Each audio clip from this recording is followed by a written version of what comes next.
This is for you. May red letter ako? Para sa'yo.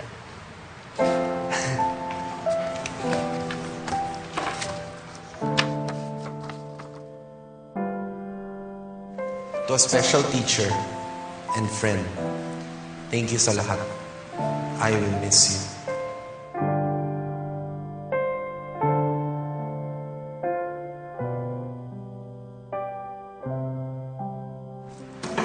Salamat, ha.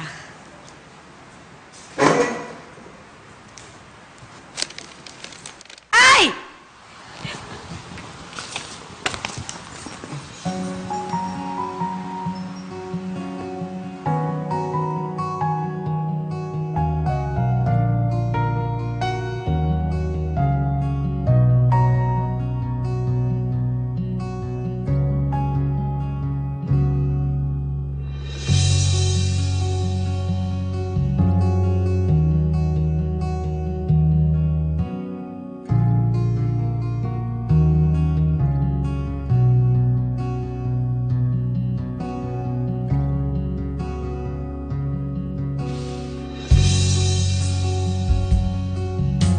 Huwag mong kalilimutan, sabi ko nga sa'yo, teacher mo pa din ako.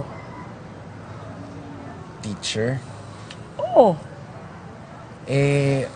Pagkatapos naman ng isang buwan, kagraduate na ako eh. Tapos, hindi na kita teacher. Siguro, baka pwede namang mas maging close tayo. Sabi mo lang yan. Alam mo, maghihiwalay din tayo ng landas. Pagpasok mo ng college, mas marami ka nang makikilalang bagong mga kaibigan. Marami kang makikilalang mga babae na kaedad mo.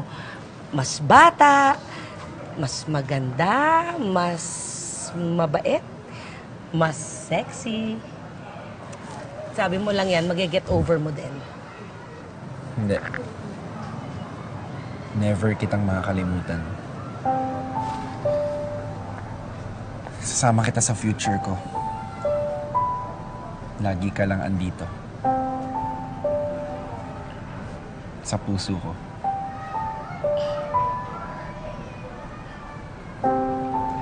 Oh. Parang kinikilig ka na. Baka gusto mong tayo na. Presko ka din, no? Kinikilig ka na eh.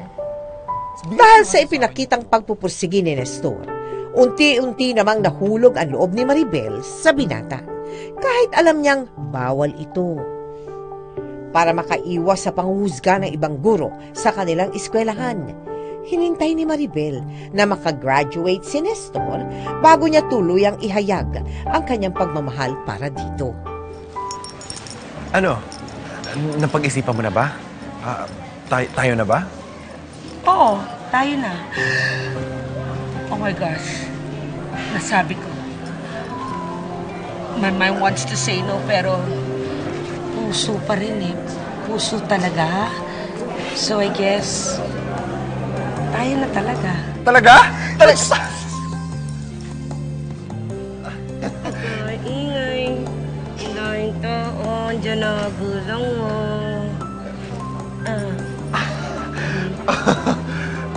Valedictorian ako, tapos naging girlfriend.